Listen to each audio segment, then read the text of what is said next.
Hello, my name is Andy Ramirez, and I am the president of the Law Enforcement Officers Advocates Council. Our organization is a 501c3 tax-exempt nonprofit organization. We specialize in law enforcement advocacy. And naturally, we look into compromises in national security. We look at retaliations against whistleblowers who are trying to do their jobs and defend America. We report on oversight matters to Washington, D.C. and Capitol Hill, and we take intake reports and see how we can assist law enforcement. We offer a number of programs, all of which you can read more about at our website, www.advocatescouncil.us. February 25, 2010, I had an opportunity to go to Washington, D.C. and attend two congressional hearings, the House Appropriations Subcommittee on Homeland Security and the House Committee on Homeland Security. Their sole witness was Janet Napolitano, Secretary of Homeland Security. On February 1st, 2010, the Obama administration presented their budget for Homeland Security to Congress. And it's a disturbing budget, and one that led me to Washington, D.C., specifically to participate as in the audience and watch those hearings firsthand, where I would have an opportunity to talk with members and committee staffs after the hearing and get their thoughts as well as share some of my own. Joining me to attend the hearings is Julia Davis, our vice president and a former customs officer. Among the issues that came up were cuts in the budget, as well as some serious decreases in areas of great concern and vital national security interest, yet at the same time, some expanding by Homeland Security headquarters itself. I was able to gather some information, including statements by Committee Chairman Benny Thompson, as well as Homeland Security Appropriations Subcommittee Ranking Member Hal Rogers, the Republican ranking member of the committee. So in being able to sit down and review statements from both Democrats and Republicans alike and listen to what the members had to say, I found some very interesting similarities. For one, both sides of the aisle, Democrat and Republicans alike, were very concerned as to a number of decreases that are being made at Homeland Security in the areas of the United States Coast Guard and employees at the Coast Guard, as well as decreases in Border Patrol agents, a smidgen of an increase at ICE for agents, and yet none of which takes into consideration a key area, and that is attrition. And that means agents who are resigned or terminated, and that's vast experience that is being lost. Now, it gets into the area of concern here because that is years that cannot be replaced. That is experience that cannot be replaced. However, Chairman Thompson, in his statement of February 25, also points out an area of grave concern, and I quote, "One last area that I strongly believe was not well served by this budget is maritime cargo screening. I find it incredulous that this budget decreases funding for international cargo screening programs by almost 48%.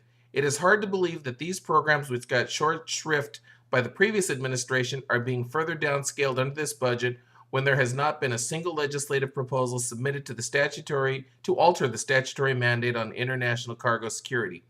As is well known, the 9/11 Commission recommended 100% international cargo screening. However, as has been revealed to the Law Enforcement Officers Advocates Council, this isn't taking place. In fact, at the host nations, while U.S. personnel and equipment on hand are in a position where they're able to, the host governments do not always provide for such screenings to take place. Again, it looks like we're at just where we started. Quite some time ago, I reported that national security is secondary to trade and commerce.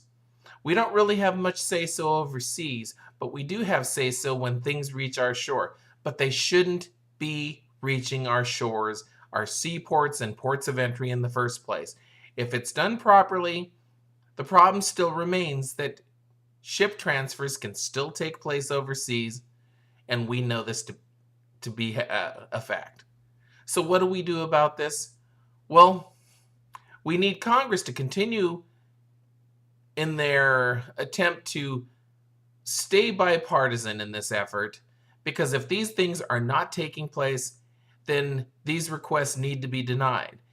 They need to maintain funding and increase funding for such programs, including cargo screening, to ensure that the officers and agents that are currently working at Homeland Security stay above attrition levels, and that as a result, our national security is prioritized to the top level instead of below trade and commerce. During the committee hearing, though, I saw something I had not seen in prior visits to Washington, D.C., and that was bipartisan agreement for the most part in these areas. What was very clear is that the Department of Homeland Security is also going to increase their budget for the bureaucracy. They're increasing the bureaucracy at a time when most Americans have been hard hit by the economy of today. They want to increase their budget in the wrong areas. Well, it was very clear when you looked at the members and heard their statements from both sides of the aisle. They recognized that fact and were definitely not pleased with that submission by the administration. However, there was agreement elsewhere. If we look at what was taking place under her predecessors, Tom Ridge and Michael Chertoff, it was very clear that DHS was rife with incompetence, internal corruption, and other issues. However, for an administration that promised change in the 2008 campaign, when you look at Homeland Security, it is clear nothing has changed. And this is something we must do something about as the American people.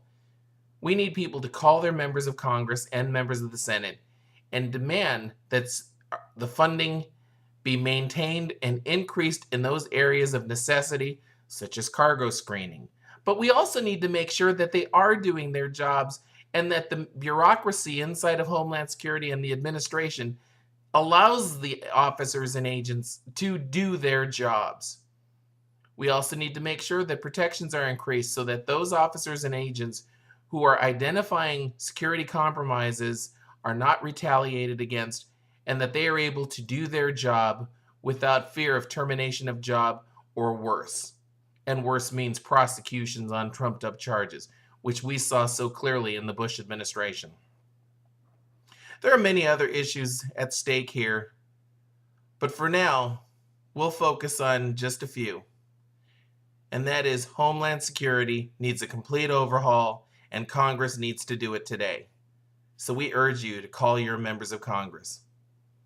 For more information, please visit our website at advocatescouncil.us.